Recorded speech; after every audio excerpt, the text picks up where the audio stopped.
nós vamos abrigando assim, né, os nossos orientandos, os outros alunos do programa de pós, amigos, doutores que já estão, né, em outras universidades, alguns que têm disposição de estar aqui ao longo do semestre, faz parte então das discussões do grupo de pesquisa. E o funcionamento tem sido a partir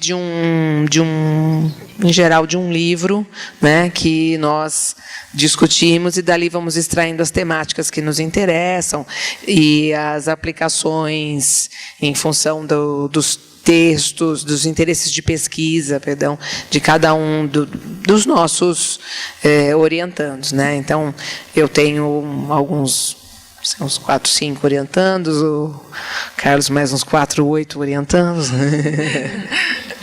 E nós, nesses últimos, então, para dar um pouco assim conta do que nós fizemos nos últimos 3 anos, porque o CIAD tem um pouco essa característica, né, que é do grupo dizer, olha, né, trabalharam, saíram, tivemos 3 anos para fazer algumas coisas, o que resultou, né? E nesses últimos 3 anos nós temos insistido um pouco mais nas leituras do Michel Foucault, né, que é um pouco da nossa perspectiva aqui da análise do discurso a partir de uma luz aí Foucaultiana, e digamos que nesses 3 últimos anos nos voltamos um pouco mais para uma leitura que não tínhamos feito anteriormente, que é de um terceiro momento do Michel Foucault, ou seja, o Foucault que trabalhará, né, que trabalha com a ética e com a estética, com a verdade, com a parresia, com o governo de si e dos outros, né? Então, nós tivemos a oportunidade de fazer discussões sobre o governo de si e dos outros no semestre em 2017, né? Em 2018, e finalizando e já também caminhando em 2018 para Coragem da Verdade, né? Até esse vídeo que vocês estavam vendo aqui foi feito pela Ana Paula, né, que é uma das participantes aqui da graduação e que na sua pesquisa elaborou a partir uma síntese, né, a partir da Coragem da Verdade apresentada nesse vídeo. E então vários trabalhos, né? Isso tudo ressoa em um conjunto de trabalhos e com uma tarefa assim delicada de compreender mesmo que Michel Foucault é para nós uma luz e que é a nossa entrada, né, de uma perspectiva da linguística, da linguagem, do discurso, né, que pode então trazer contribuições para as análises, né, para as pesquisas que são feitas. Para além disso, né, o nosso grupo tem um forte contato com outros grupos, né, em especial o grupo da Kátia, né, que é o Trama, o do Cleudemar, que é o LEDIF, o LEFGO, né, que é de Catalão, o de Maringá, e nós temos então feito essas leituras, né, no mesmo semestre, e ao final do ano nós fazemos um pequeno evento, e nesse evento então a gente privilegia a discussão, né, de um livro, das temáticas que tem no interior de um livro. Então isso tem sido muito produtivo, né, porque a gente faz um pequeno evento, que pequeno, né, juntam esses grupos, cada vez em uma unidade, e isso tem sido, né, também bem interessante. Então conta um pouco desse funcionamento, né, como vamos dizer assim, quase uma prestação de contas das coisas que a gente vem fazendo aí, mas para dizer assim, quanto tem sido rico e produtivo trabalhar dessa forma, né, eu considero isso. Passar aqui para o Carlos, né, porque depois a gente tem aqui algumas... tivemos algumas publicações ao longo desse tempo, né, um livro resultante, nem sei, está por aí em algum lugar que eu deixei na minha pasta, resultante dos trabalhos relacionados à produção do discurso político, né? Então, são vários, esse daqui, né, Mutações do Discurso Político, que nós tomamos assim do período pós-ditadura, né, até recentemente, até 2016, mais ou menos, observando, né, como aqui as mídias, as campanhas, né, têm o seu funcionamento, o funcionamento desse discurso político. Então, já é um resultado, digamos assim, também dos trabalhos aí nos últimos 3 anos. Né? Bom, nós combinamos de fazermos uma rapidíssima introdução, Vanice e eu, para que depois possamos passar a palavra para 3 porta-vozes que estão aqui à nossa esquerda, para que eles apresentem as 3 linhas, digamos assim, em que se subdivide o conjunto de trabalhos do Labor.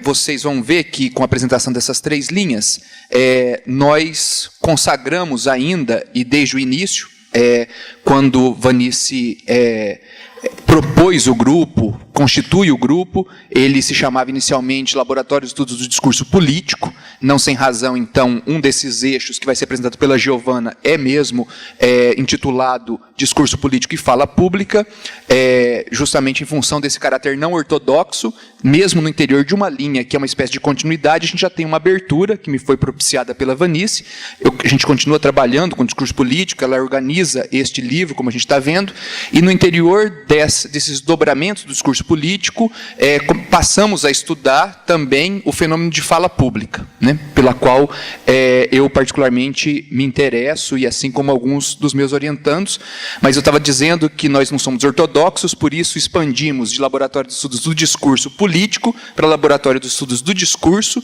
de modo que ficasse cada vez mais propícia a recepção de outros trabalhos, de outras linhas, que vão ser apresentadas pela UDA e pelo Caio, né, respectivamente aí, mídia e identidade, subjetividade, que, embora houvesse uma preocupação constante e inicial com o discurso político, a interface com mídia e a preocupação com identidade e subjetividade também estava no interior desse campo de estudos que privilegiava o discurso político, né, mas também já com mídia, aí no foco, como um objeto privilegiado, e também com os fenômenos de construção de identidade e subjetividade, por isso nós optamos por essa organização aqui, que já colocamos imediatamente para funcionar, passando a palavra aos porta-vozes. Obrigado pela presença de todos. E agradecemos, né? A gente, infelizmente, não foi possível que fizéssemos um popurrí, assim, né, de falas muito curtas de cada um, e achamos melhor organizar, assim, em termos mais de linhas, né? Mas é um prazer, né, ter toda essa equipe aqui conosco, viu? Bom dia, então. Exatamente seguindo isso que já foi enunciado aqui, e anunciado também, né? Eu me chamo Uda Oliveira, sou orientanda da professora Vanice, e realmente me sinto extremamente feliz de estar aqui podendo falar desses resultados nos últimos 3 anos, que marcam assim, inícios e talvez fins, né? Pesquisas em andamento do nosso grupo. E as pesquisas que o Labor, que eu vou falar, né, estão inseridas no grupo que a gente está chamando aqui de mídia. Em geral, trabalham, né, nós temos trabalhado, então, com a seleção, descrição, interpretação e análise dos processos de produção de sentidos em enunciados formulados através de discursos midiáticos, estes que circulam em diversos meios, mídia impressa, televisiva, online, de tal modo que participem da constituição histórica de efeitos de real, de verdade, de naturalização, de silenciamentos, de visibilidades e de dizibilidades sobre os sujeitos. E até mesmo dos dizeres dos próprios sujeitos sobre si, como tem sido mais frequentemente, por exemplo, visto no funcionamento das mídias alternativas. Então, nesse contexto, o que une os temas e objetos situados nesse eixo são problemas e questões atravessadas de diferentes formas por práticas midiáticas. Então, isso que nos une. Por meio dos corpora, diagnosticamos em nossas pesquisas irregularidades e descontinuidades da produção histórica de discursos na mídia e sobre a mídia, em suas relações com e sobre os sujeitos. Levando em conta, então, esses aspectos mais gerais, os trabalhos em andamento aqui considerados analisam especificamente, e agora eu sigo com esses resultados e com esses objetos das pesquisas, discursos sobre os vícios e virtudes das vozes do sucesso, relações de poder em estratégias de rememoração e comemoração do passado, representações, estigmas e equívocos sobre vozes indígenas, imagens identitárias sobre povos em deslocamento e deslizamento de termos que produzem ora prestígio, ora desprestígio, estratégias de convicção em discursos sobre o agronegócio e discursos sobre a liberdade de expressão que produzem, entre outros, o efeito de que, com a internet, qualquer um é livre para dizer o que quiser. As análises reúnem enunciados de revistas e jornais de grande circulação no Brasil, série de reportagens televisivas e elementos de redes sociais em ambientes virtuais. Tendo isso em vista, eu sigo agora mais especificamente os trabalhos. A tese da doutoranda Daisy Rubin, intitulada Silenciamentos e Estigmas, representação das vozes indígenas nos discursos midiáticos das regiões norte e sudeste do Brasil, traz como questão central como a mídia constrói representações sobre vozes indígenas, de que forma os discursos midiáticos corroboram com a imagem estereotipada sobre os indígenas. E por meio da análise dos discursos veiculados em jornais impressos desde a década de 90 até a atualidade, que é o corpus dela, já é possível diagnosticar que o modo como a mídia atua e atuava, em sua função como espécie de porta-voz que diz e rediz os dizeres dos indígenas, produz silenciamentos, por vezes equívocos, além de outras transformações que ocorreram ao longo dos anos. A tese do doutorando Duílio Fabbri Júnior, com o título Poder e Esquecimento, Estratégia da Rede Globo de Rememorar e Comemorar o Passado, questiona de que modo a mídia trata do passado ao rememorar e comemorar a partir da perspectiva do presente, sem que se reflita que o ato de rememorar a cada década envolve um processo de seleção e interesse. As análises de uma série de reportagens especiais em comemoração aos 50 anos no ar da Rede Globo têm apontado a existência de interesses, conflitos, apagamentos e exclusões por meio de estratégias de naturalização nos usos dessas memórias.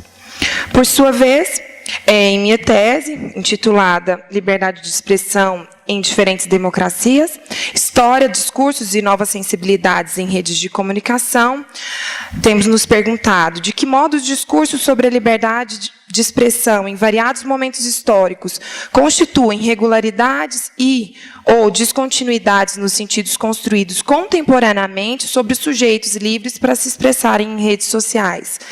A pesquisa já tem apontado processos discursivos que acabaram por sacralizar a liberdade de expressão em democracias ocidentais, como se as práticas de liberdade dos sujeitos que são interdiscursivamente objetivados e subjetivados como livres, seja pela ordem do discurso filosófico, do jurídico, midiático, não fossem atravessadas por relações de poder, saber e técnicas de si. A dissertação da mestranda Joyce Corsi, com o título Na Fronteira da Intolerância, Ecos de Povos em Deslocamento, pergunta-se de que forma os termos atribuídos na mídia às pessoas em deslocamento territoriais contribuem para afirmar ou refutar a fama de homem cordial atribuída aos brasileiros. Já é possível observar que os termos usados para designar os personagens em deslocamentos territoriais, como migrante, refugiado, estrangeiro e imigrante, produzem efeitos de sentido conflitantes que acabam por construir as imagens identitárias de tais sujeitos, seja por definições insultosas ou prestigiosas. Por sua vez, a dissertação do mestrando Manuel Sebastião Alves Filho, intitulada A Carne é Fraca, a operação da Polícia Federal e a mediatização do agronegócio brasileiro, questiona como funcionam os discursos sobre o agronegócio brasileiro veiculados pela mídia nacional. Por meio da análise de dizeres sobre o agronegócio materializados nas revistas Veja e Carta Capital, além de jornais como Folha de São Paulo e Estado de São Paulo, no ano de 2017, já se pôde detectar a existência de uma série de estratégias que constroem efeitos do real e sentidos de convicção sobre o agronegócio no país. Por fim, a tese do doutorando Tiago Barbosa Soares, com o título Vozes do Sucesso, uma análise dos discursos sobre os vícios e virtudes da voz na mídia brasileira contemporânea, que, aliás, está prestes a ser defendida, questiona o que se diz e como é enunciada a voz no discurso do sucesso na atual sociedade brasileira. Assim, ao analisar o processo de produção de sentidos em enunciados constituídos e formulados pelos discursos midiáticos brasileiros, que tratam manifestamente da voz de sujeitos cujo sucesso midiático decorre, em princípio, de seu desempenho vocal, especialmente no âmbito da música, Já foi possível descrever as formações discursivas e as condições de produção que determinam o que se pôde e deveu ali ser dito, bem como detectar a existência de distintas modalidades enunciativas, formas remissivas, escolhas lexicais e articulações sintáticas empregadas nas formulações dos enunciados midiáticos acerca da voz dos sujeitos de sucesso. Então, como uma finalização assim geral, né, de peso, né, colocando, então, avaliando esses trabalhos, os trabalhos têm apontado em diversos níveis, nesses últimos 3 anos, né, que os discursos midiáticos interferem nos usos e efeitos da língua, da imagem, da voz e de práticas identitárias, ao participar efetivamente da constituição, da formulação e da circulação dos discursos e de seus sujeitos nas sociedades, né, nas sociedades brasileiras e nas democracias. Assim eu termino esse início do eixo.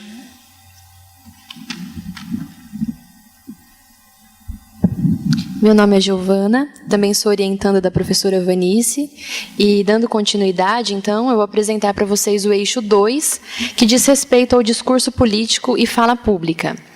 Nesse eixo, as discussões propostas pelos trabalhos inseridos nessa temática partem de uma observação sobre a construção dos discursos políticos e da fala pública, seus usos e seus efeitos nas mídias, além da produção de relações de identificação ou desidentificação entre representantes e representados, com base nas reflexões de Foucault, Péchet e Curtini, dentre outros. Esses trabalhos apresentam propostas diferentes e corpora dos mais diversificados para falar-lhes de um mesmo objeto, que é o discurso político. Os corpóreos de pesquisa, então, são os compêndios de retórica, manuais de fala pública, programas eleitorais de propaganda televisiva, debates eleitorais televisivos, sites oficiais de campanha política, pronunciamentos políticos e anunciados midiáticos. Então, assim, para falar mais especificamente dos trabalhos, por exemplo, Ana Paula Salgado, ela desenvolve um trabalho de iniciação científica intitulado A Voz na Ars Benedicende no Brasil, uma análise dos discursos sobre a voz em compêndios de retórica e manuais de fala pública. Os objetivos desse trabalho são, primeiramente, analisar os discursos sobre a voz humana nos compêndios de retórica dos séculos XVIII e XIX, bem como os discursos sobre a voz nos manuais de fala pública atuais em língua portuguesa. Um segundo objetivo desse trabalho consiste na comparação desses discursos, buscando apurar possíveis rupturas e continuidades.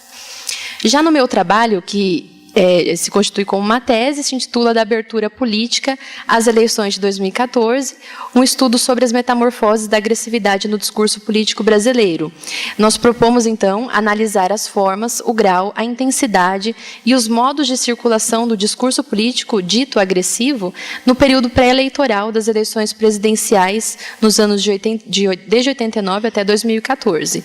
Então, nós propomos análise de panfletos de campanha política, trechos de debate televisivos, propagandas de horário político eleitoral, bem como imagens e vídeos que circularam também nos sites oficiais de campanha. A Maísa Ramos Pereira desenvolve uma tese intitulada Silenciamento e Tomada de Palavra, Disputa por Verdades Históricas nas Falas Públicas de Presidentes Latino-Americanos. Na verdade, esse não é o título da tese, mas é uma parte dela que também ela apresenta. E este trabalho tem como propósito discutir processos discursivos que materializam lutas históricas pelo direito à construção de verdades históricas a respeito da formação e da organização política de povos secularmente fadados ao silenciamento. O corpus desse trabalho são pronunciamentos oficiais do Lula, de Evo Morales, em cerimônias de posses presidenciais no Brasil e na Bolívia. Já o trabalho da Mônica Guerreiro Garay, que ela já terminou a dissertação, tem o título Segurança e Educação em Debates Eleitorais da Colômbia, um estudo sobre discursos políticos nas eleições presidenciais de 2010. E ela teve como objetivo analisar os enunciados produzidos por 2 candidatos, Antanas e Juan Manuel, do partido U, nos 2 últimos debates eleitorais das eleições presidenciais da Colômbia, no ano de 2010, com relação aos eixos de segurança e educação. O último trabalho aqui, uma dissertação da Patrícia Campos, que tem como título A Nova Política na Mídia, Discursos da Imprensa Brasileira, sobre um candidato não político. Pensando na relação entre discurso político e discurso midiático, e principalmente no modo como a imprensa brasileira apresenta em seus textos os acontecimentos da instância política, é que a autora propõe analisar a cobertura das eleições municipais de 2006 de São Paulo, 2016. Dentre os vários candidatos, João Dória, que é um político que se auto-intitulou gestor, o não político, e é justamente sobre ele que ela analisa e se tornou representativo, então, para esse estudo. Algumas das questões que nós tentamos responder nesse eixo, né? Por exemplo, quais são os enunciados que circulavam no passado e quais são os enunciados que circulam atualmente nos dizeres sobre a voz, por exemplo. Então, como resultado desse questionamento, nós temos que, entre as continuidades, verificou-se que se perseveram, né, nesses materiais discursos que privilegiam a pronúncia, tida como padrão culto e urbano da língua, muito embora esses padrões tenham mudado de modo drástico do século XVIII até os dias mais atuais. O que não se alterou foi a exclusão das vozes populares, das vozes que exibem alguma dificuldade na produção de determinados sons e das vozes masculinas, tidas como afeminadas sob a justificativa de que atentam à inteligibilidade da língua, da fala ou à imagem de si que o orador projeta diante de sua audiência. Um outro questionamento que nós também fazemos nesse eixo de discurso político e fala pública é acerca da agressividade no discurso político. Ao longo do período pós-ditadura, por exemplo, nós fazemos o seguinte questionamento: o discurso político eleitoral tornou-se mais agressivo ou foram as nossas sensibilidades e percepções que se alteraram, que se modificaram? As formas de insultar sofreram mutações em diferentes momentos? Então, alguns resultados que nós obtivemos, mais gerais, né, aqui chegamos, é que a agressividade está presente em todas as campanhas. No entanto, os graus e as formas do dizer agressivo variam de uma época para outra. Por exemplo, em 89, a polarização entre os candidatos associada ao recente e sombrio período ditatorial e o clima de pessimismo deixado pelo governo Sarney produziram uma campanha realmente marcada pelo vale tudo. Já em 98, a ausência de debate midiático, diminuição de cobertura midiática da campanha política, FHC também já estava na presidência e contava com grande apoio da mídia. Então, o confronto direto e a agressividade tornaram-se armas dispensáveis para alguns candidatos que não propiciou o embate. Então, diante desses questionamentos, nós vemos que as pesquisas desse eixo apontam a existência de metamorfoses da fala pública e dos discursos acerca dela. E é justamente na articulação entre política e a mídia, por meio de estudos que contemplam diferentes corpora, que construímos um mosaico do cenário geral de constituição, formulação e funcionamento do discurso político na América Latina. Isso.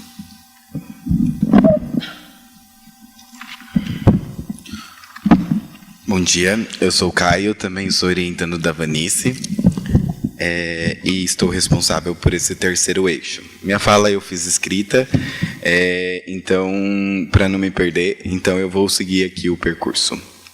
Ao ocupar o lugar de representante desse terceiro eixo, deixo as minhas questões passar por entre os dedos e receber aquilo que cai, aquilo que, como representante, posso apenas lidar com os efeitos. Minha fala permeia os efeitos pelos quais meus olhos conseguiram captar, um inodamento. Mesmo correndo o risco do silenciamento de cada nuance que os pesquisadores se esforçam para compor suas pesquisas, arrisco-me nesse inodamento, um nós construído pelo desejo de revelar vozes. Então, permitindo-me falar desse lugar paradoxal e inserir esse porta-voz, falemos dos nós. Nosso eixo é intitulado Práticas Diversas de Identidade e Subjetividade no Discurso. Para começar nossa reflexão, destacarei 4 significantes que compõem o nosso título: Práticas, Identidades, Subjetividades e Discurso. Tentaremos articular como esses, ao serem simbolizados pela linguagem, revelam uma materialidade no corpo. Dessa forma, destacaremos, por meio dos trabalhos desse eixo, como os processos de construção desses corpos vão produzindo efeitos de verdade e, assim, assumindo determinadas pragmáticas de si. que moldarão, colocarão em uma ordem os destinos de um corpo atravessado pelos discursos hegemônicos. Com o trabalho de Fúvio, os exames dos corpos, formação do saber e exercício de poder, é possível estabelecer como o corpo é construído por meio de práticas, tendo como seu carro-chefe, seu propósito, um discurso enredado pelo saber da educação e, consequentemente, como um instrumento de nivelação entre o normal e o fora da normalidade. Assim, essa prática, esse exame, que ele estuda o Enem, né, o exame Enem, é considerado uma insígnia, uma cerimônia de objetivação, isto é, uma prática de vigia e normatização. Encabeçando o segundo significante, identidade, somos presenteados pela imersão de Denise, que com o trabalho A Vontade de Saber num Puteiro, a produção de efeitos de verdade em um abajur lilás, realiza no discurso teatral, pois, ao nos revelar as vozes silenciadas contidas nesse fragmentado abajur lilás, convida-nos também a refletir sobre as constantes reatualizações das identidades, ao apontar a censura que delimita de quem é a voz que fala e de quem é silenciada. É reproduzida em diversos contextos. Os efeitos dos discursos que institucionalizam independem da instituição. São efeitos de verdade. Assim, é possível pensarmos que as identidades, assim como as práticas, são colocadas pelos discursos, são um sistema institucionalizado de regulação, cerceamento e também de silenciamentos. Ao colocar palavras, contorna-se um corpo. Silhuetas são mudadas pelos discursos ou são eles que as definem? É desse lugar que Michele, com seu trabalho, Efeitos de Real e Sentido da Convicção do Discurso sobre a Silhueta Feminina no Brasil, questiona-nos. Por meio de sua sensível leitura sobre os contornos femininos, nos aponta uma passagem, um discurso midiático que promove um oposto de uma metonímia, de uma parte de um corpo a ser padronizada para uma silhueta, que produz diferentes denominações de sentido e subjetividade. Esse caminho nos mostra como esse jogo de silenciamentos dos corpos, não contemplado pelos modelos estabilizados, vão constantemente sendo endereçados às formas de controle e, consecutivamente, estabelece as relações de poder. Mais um passo foi dado e, a partir das questões que nos endereça Diane, no seu trabalho Discurso sobre o Trabalho Doméstico no Brasil, apontando como um discurso jornalístico contribui para uma determinada reafirmação do discurso de hegemonia do pensamento conservador, mostrando-nos que não há igualdade jurídica no que tange o trabalho doméstico, mas há o desejo de sua domesticação. Entretanto, como efeito de uma estabilização do poder, nascem vozes distintas das estabilizações advindas dos discursos do outro, apontando mais um passo que fizemos apoiados no pensamento Foucaultiano. Uma voz representada por uma parresia, por um dizer verdadeiro, que vem sinalizar um lugar de ruptura ao que é estabilizado. Finalizo falando do meu trabalho, Manuais Diagnósticos e Pragmáticas de Si, que busca ressaltar as vozes dos sujeitos marcados pela questão transexual, sendo essas vozes as que desafiam o discurso psiquiátrico a reinventar constantemente os direcionamentos do tratamento desses corpos. É pelo corpo transexual patologizado, pelo discurso psiquiátrico, que será possível pensar como essa parresia aparece para o sujeito marcado pela questão transexual, no exercício de expor uma própria subjetividade, isto é, uma tradução permeada pelas inscrições dos moldes sociais com a interpretação subjetiva da sexualidade, resistindo assim a uma estabilização coercitiva e fomentada pela institucionalização.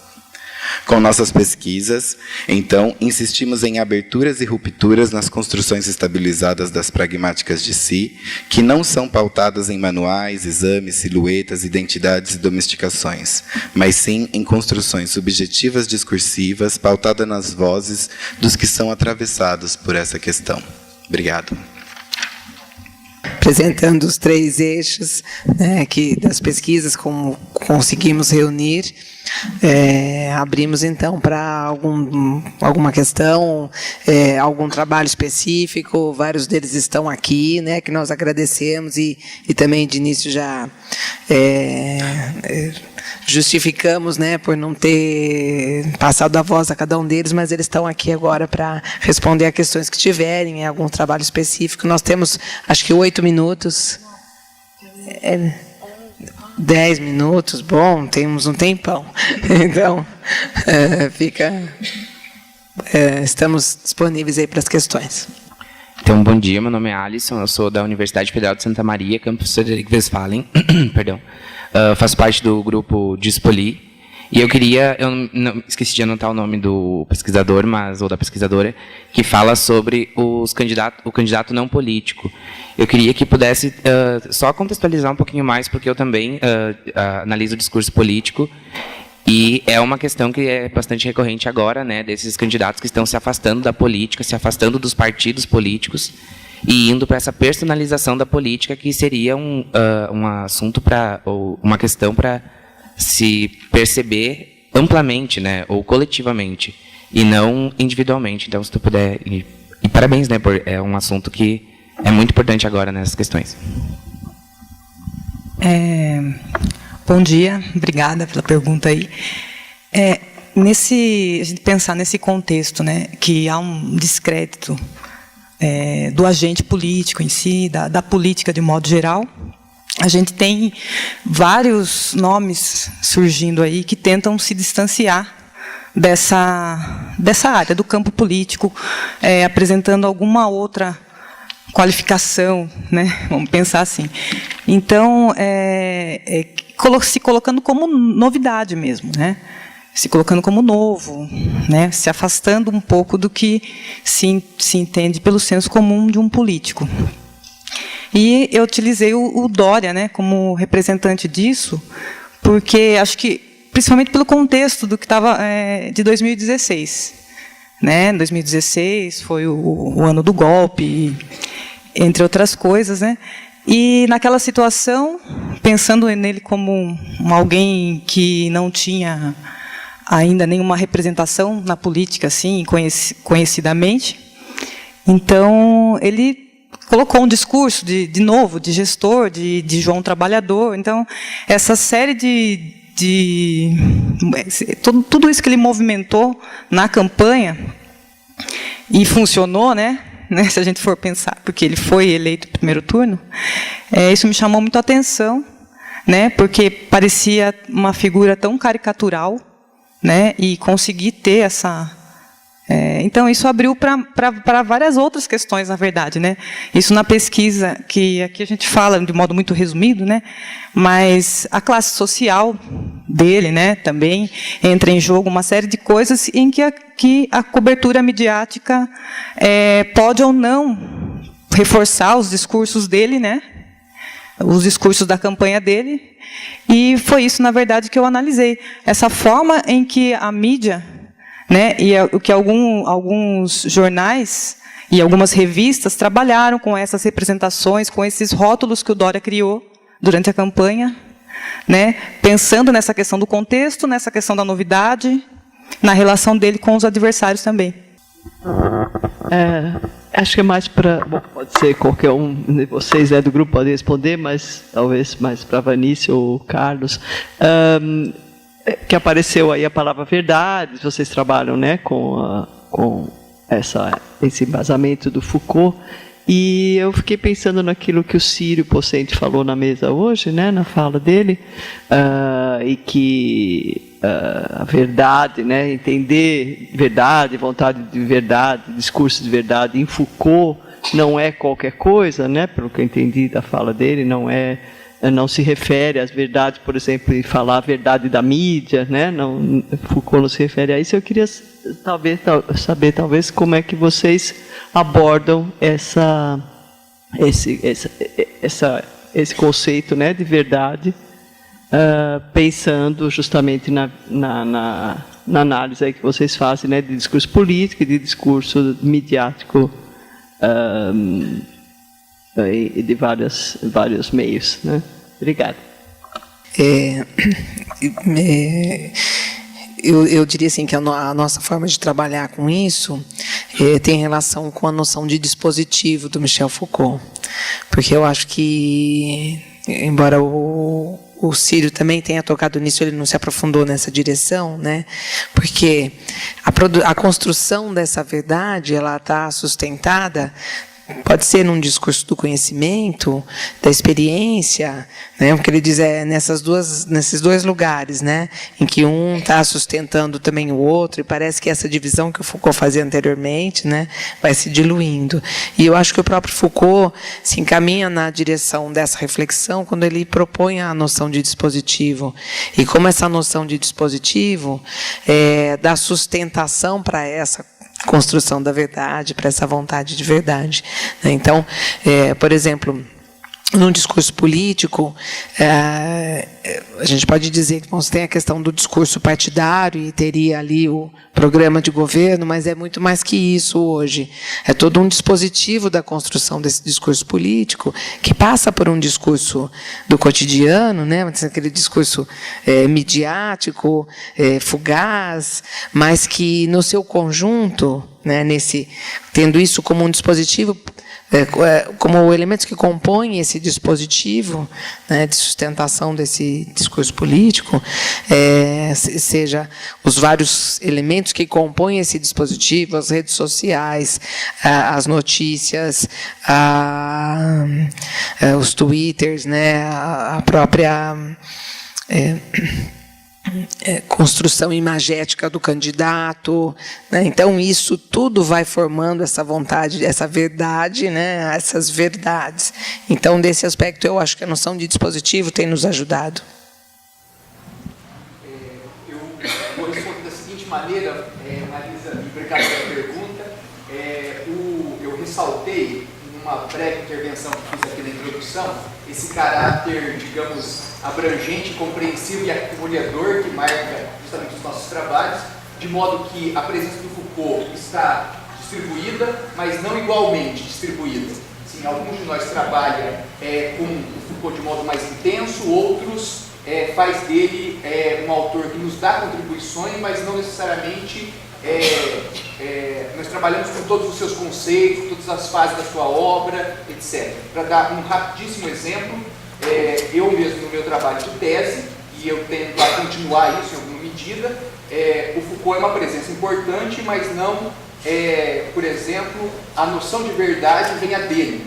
Eu trabalhei com uma noção de verdade muito mais trivial, que me importava demonstrar a construção, subdividindo, né, essa produção de verdade em autenticidade da enunciação e verdade, franqueza do próprio enunciado. Então, para mim, era uma coisa bem mais trivial mostrar que esse campo em particular, que é tão estigmatizado como mentiroso, que é o discurso político, está particularmente investido de mecanismos para produzir verdade e que, para fazê-lo, ele ataca tanto o dizer quanto o dito, né? Então, para dar um rapidíssimo exemplo, em relação ao dizer, testemunhos que trazem isso, e testemunhos com marcas, daí eu titulei a tese Verbo, Corpo e Voz, testemunhos que trazem, por exemplo, na própria qualidade vocal, uma autenticidade ainda maior para a sua enunciação, como, por exemplo, colocar um agricultor que tem marcas fonéticas, segmentais, que dizem também, além da legenda, que ele é um agricultor. Como, por exemplo, ele dizer ao principal fato.